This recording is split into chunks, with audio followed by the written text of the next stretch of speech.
Continuando con la serie de videos sobre lógica, veremos hoy las etapas de estudio y la historia de la lógica. Tenemos entonces tres grandes momentos en la misma, dadas en lógica clásica, lógica moderna y lógica contemporánea. Sin embargo, la estudiamos normalmente en 5 periodos: la lógica griega, la lógica medieval, la lógica antes de Frege, la lógica de Frege y su obra posterior. Veremos entonces uno a uno estos momentos para ver en qué consistirá nuestro curso. Iniciando con la lógica griega, la cual surge a la par que la filosofía griega misma. No como que allí se inventara en un tiempo y lugares determinados. De hecho, siempre ha existido, existe y existirá la posibilidad de argumentar y razonar de manera adecuada, y esto se puede aprender y practicar de manera natural. Sin embargo, fueron los pensadores griegos los encargados de crear el sistema y el estudio lógico propiamente dicho. Ciertamente en Platón encontramos argumentos bien estructurados e incluso las semillas de los que sería el surgimiento de la lógica. Sin embargo, es Aristóteles con quien la lógica surge como tal. Vamos a ver un poco la lógica aristotélica. La lógica de Aristóteles se desarrolló de una manera muy amplia y abordó los contenidos lógicos de manera tal que parecía que incluso la materia estuviera acabada. El mismo Kant, en el prólogo a la segunda edición de la Crítica de la Razón Pura, escribía: que la lógica ha tomado este camino seguro desde los tiempos más antiguos es algo que puede inferirse del hecho de que no ha necesitado dar ningún paso atrás desde Aristóteles, salvo que quieran considerar como correcciones la supresión de ciertas sutilezas innecesarias o la clarificación de lo expuesto, aspectos que afectan a la elegancia más que a la certeza de la ciencia. Y es que la lógica de Aristóteles introdujo lo que se llamaría la teoría del silogismo.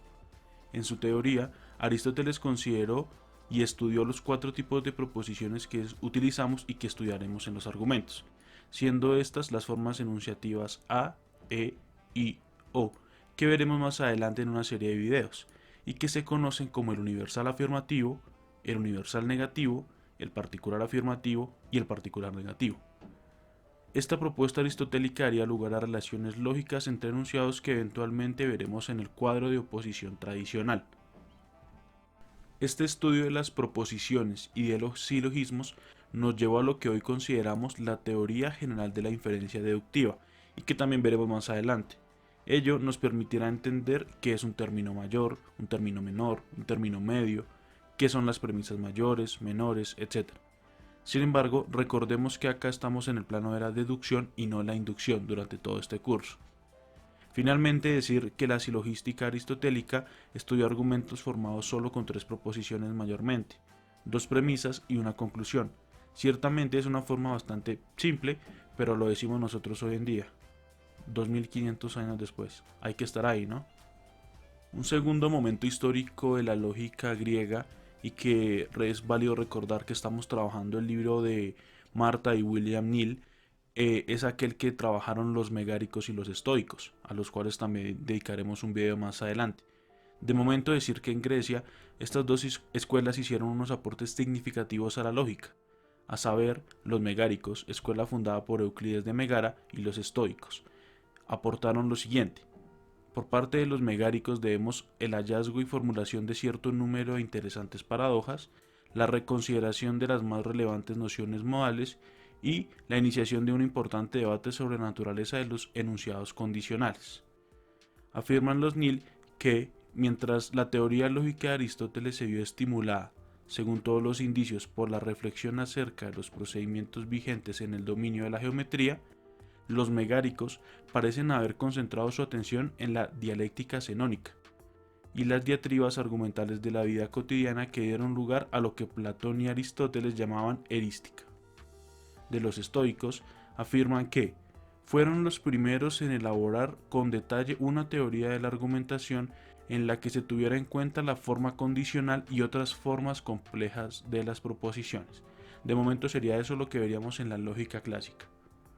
En un segundo momento, la lógica medieval tuvo 3 aportaciones importantes en el estudio de la lógica, a saber, el estudio de los términos sincategoremáticos, palabras cosignificantes. Estos son los que no pueden ser sujetos ni predicados de una proposición. Es una prueba del interés que se tenía en el aspecto formal de la lógica en el tiempo medieval. Aportaron también la teoría de la suposición y la teoría de las consecuencias.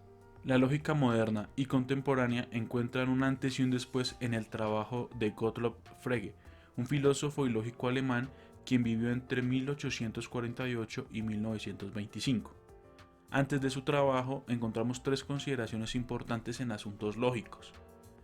Estos son las de Leibniz y las aspiraciones de la modernidad por encontrar lo que se llamaba un lenguaje universal, los antecedentes matemáticos y geométricos de la época, y Boole y el álgebra que él desarrollaba. Vamos a ver uno a uno en qué consistía.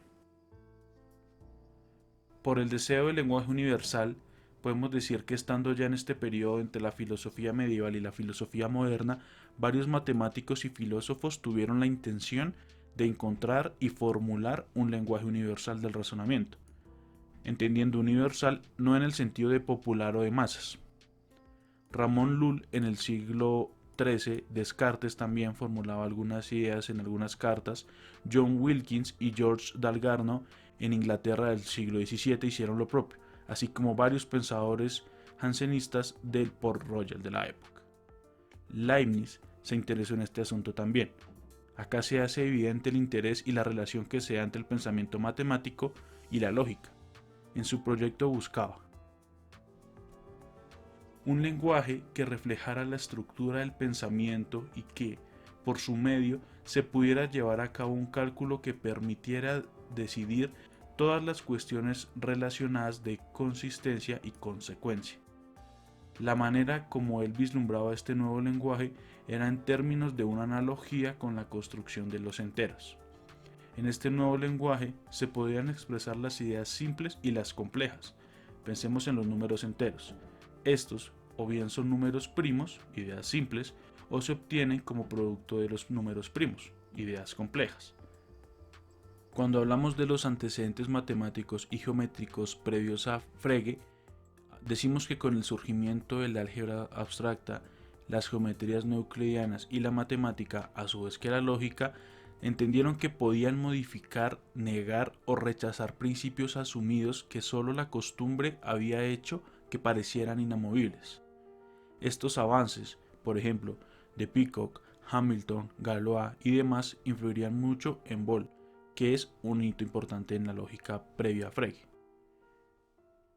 Por su parte, George Boole propuso un análisis de los enunciados tradicionales que nos enseñaba Aristóteles, que conocemos bajo las formas de A, E, I, O que ya mencionamos. En este análisis se propuso demostrar la validez de los silogismos mediante manejos y expresiones algebraicas. Al final del curso veremos en profundidad su pensamiento, con un video en particular, pero de momento podemos decir que, según la propuesta de Boole, el cuadro de oposición tradicional, que también veremos, perdería una enorme aplicación, siendo que solo podríamos afirmar las contradicciones que allí se predican tradicionalmente. Estas fueron un poco de las mayores críticas al sistema propuesto de Aristóteles que se ha dado a través del tiempo. Finalmente, hablaremos de la lógica de Frege. Con su obra nace lo que llamamos la lógica contemporánea. Frege desarrolló un primer sistema axiomático plenamente simbolizado, aunque un poco rígido y en alguna medida ha sido catalogado como estorboso, pero es consistente y completo. Su trabajo supuso una modificación al análisis de las proposiciones, pues deja de estudiarlas bajo la forma sujeto-predicado para verlas bajo la forma función-argumento. En la primera de sus obras, el objetivo principal de Frege es el de la presentación de un lenguaje formalizado del pensamiento puro, es decir, un sistema simbólico más exacto que el lenguaje corriente y mejor provisto que este último de recursos que aseguren la precisión de los procesos deductivos. Por su parte, en la que es quizás una de sus obras más famosas, Sentido y Referencia, términos que serán dimensiones semánticas que él reconocerá, plantea el problema sobre los enunciados que establezcan relaciones de identidad entre términos, sobre todo para diferenciar enunciados tautológicos de enunciados informativos, o lo que es lo mismo, la diferencia entre decir que A es A y A es B en el ejemplo de Venus como lucero vespertino y matutino que él interpone en su obra. De momento no nos compliquemos con esto.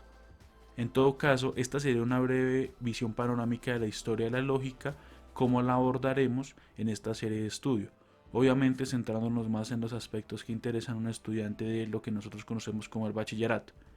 Son estos unos referentes bibliográficos más o menos cortos, son solo 13, donde podemos destacar pues que usaremos la lógica de copy, trabajaremos algunos textos en inglés y todos en su totalidad están a la búsqueda en Google, en textos abiertos o en textos en PDF.